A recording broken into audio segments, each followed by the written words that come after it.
Hi,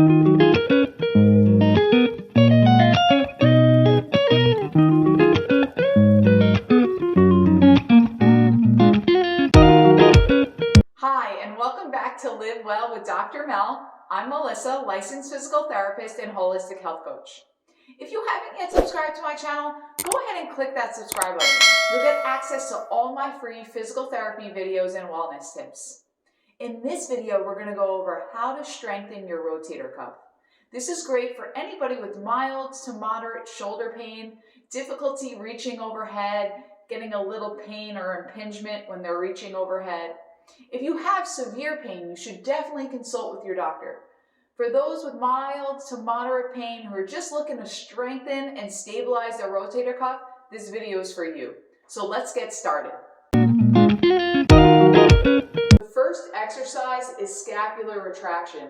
This may seem so basic and so simple, but it's so beneficial because if we're not in the proper posture and alignment, that's when rotator cuff injury and impingements occur. Because if we're rounded like this and we go to reach for something, we're more likely to impinge your supraspinatus, that top rotator cuff muscle, and that's when a lot of people develop pain and wear and tear on their rotator cuff. So what we do here is just stand in a nice tall position with our chest lifted, palms up, elbows in, and we're going to squeeze our shoulder blades into touch. Hold for 5, 4, 3, 2, 1, and release. I'll show you from the other side. So elbows in, palms up, and then you're going to squeeze your shoulder blades in for 5, 4, 3, 2, 1. I usually recommend for my patients to do 5-second holds and repeat this 10 times.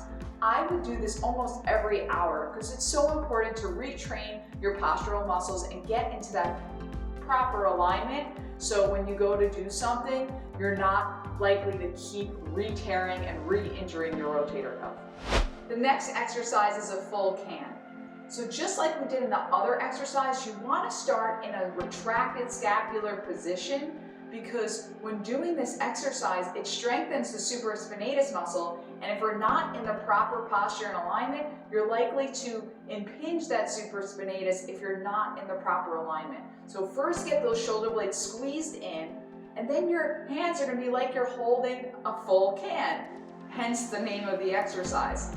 So your thumbs are up and hands are in a 45-degree angle, not too far back, not too far forward. So 45-degree angle from your body.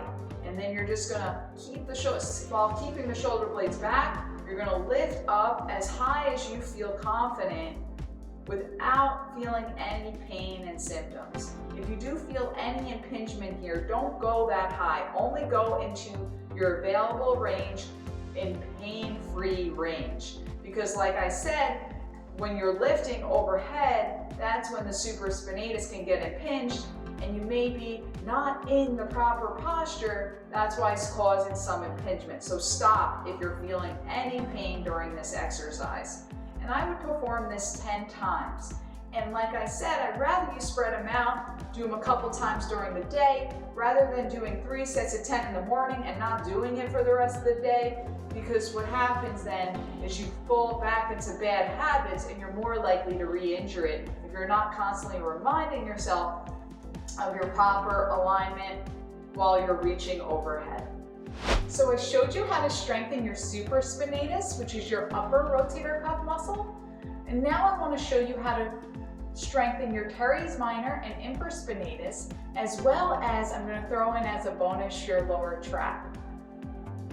So these muscles can be strengthened in my favorite combination of Y's, W's, and T's. And this can all be done on the floor, on your belly. But if you can't get on and off the floor, if you're having difficulty with that, you can do it from your bed or your sofa. Anywhere you can lay flat on your belly. So the first one is your T's. And with your T's, that's going to strengthen your infraspinatus and teres minor. And you do this by just laying on your stomach. It helps to have a towel roll or a small pillow for your forehead so your nose isn't pressed into the mat so you can breathe a little bit. And you want your thumbs up, and it's just gonna look like the letter T. So you're just gonna raise your arms up for 5, 4, 3, 2, 1, and lower down slowly. So you want it in that perfect T, letter T position, arms straight, elbows straight, lifting up as high as you possibly can, retracting those shoulder blades into touch, hold, and lower down slowly. So I would repeat that 10 times, 5-second holds. If you're later on in your recovery and you can do more reps, I'm not saying you can't, you can do more, but for those who are just starting, 10 reps is fine. Doing it a couple times a day is even better. The next one is your W's. So instead of being in a straight T position, now our elbows are just going to be coming in bent just a little bit. So you're making a W instead of a T. And it's the same thing. You're trying to get your thumbs up. If you can't get your thumbs completely up, don't you worry. Just get them up as much as you can tolerate. Ideally, the best position of the rotator cuff is thumbs up. That's why I recommend that. But if you're not there and your flexibility is not there yet, just go as far as you feel comfortable. It's better off doing the exercise in your available range than not doing it at all. And eventually you'll see, eventually it will click and you'll be able to open completely up. Just keep trying to get into that position and do the best you can. So go ahead, get in that W position, and same thing, just lift up, retracting those shoulder blades in, hold for 5, 4, 3, 2, 1, and lower down slowly. And we're gonna repeat, 5, 4, 3, 2, 1, and lower down slowly. So really important to pinch those shoulder blades together at that end range, getting that scapular in the proper position, really squeezing those shoulder blades into touch. And lastly, we're gonna throw in that Y for your lower trap. The lower trap is so important because it depresses the shoulder blade. So when you're going to reach overhead, if that lower trap is weak, your shoulder blade will lift up and it'll be more likely to rub on that rotator cuff, causing more injury.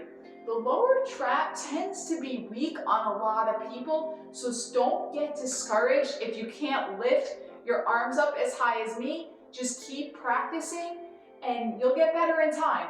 So you come up straight up now, it's going to be in a Y position, and you're just going to keep your thumbs pointed up again and lift up as high as you feel comfortable. Hold for 5, 4, 3, 2, 1, and lower down slowly. Lift up, 5, 4, 3, 2, 1, and lower down slowly. If you can't lift up and it's looking something like this, that is totally okay. Same thing, you're just gonna try to lift, 5, 4, 3, 2, 1, and lower down slowly. Eventually, you'll be able to lift higher. Just don't give up and keep doing the exercise. So we were able to strengthen the supraspinatus by doing the full can exercise, and then we strengthened the teres minor and the infraspinatus doing the T's and the W's laying down. The last rotator cuff muscle we haven't addressed is the subscapularis, which does internal rotation. The major thing to isolate the subscapularis is to eliminate the latissimus dorsi and the pec major. The way we do this, because they're both strong internal rotators as well, you grab a rope or a yoga strap, place it around your humerus, and then you're going to pull it in and press away as you perform internal rotation. The regular way, you've probably seen this before, is pressing into the towel roll as you perform this. That isn't great because the pec major and the latissimus dorsi take over, and it's hard to get that small subscapularis muscle to participate. So let's get that rope, place it around the humerus, press the elbow away instead of in, and then perform your basic internal rotation exercise while pressing into abduction. And you'll see the difference and your ability to isolate that subscapularis muscle. I continue to recommend 10 reps 5-second holds a couple times a day until you get stronger and can add more reps and more sets. I hope you enjoyed this short video on how to strengthen your rotator cuff. If you're looking for some flexibility exercises for your shoulder and elbow, check out this great video. Also, check out my description box for more details on how to strengthen your rotator cuff. If you still have some questions and concerns, feel free to leave a comment. I will happily reply. Also, give the video a thumbs up if you like the content that I shared today. It's always a pleasure. I wish you all blessings. Stay healthy and well. Take care. Till next time.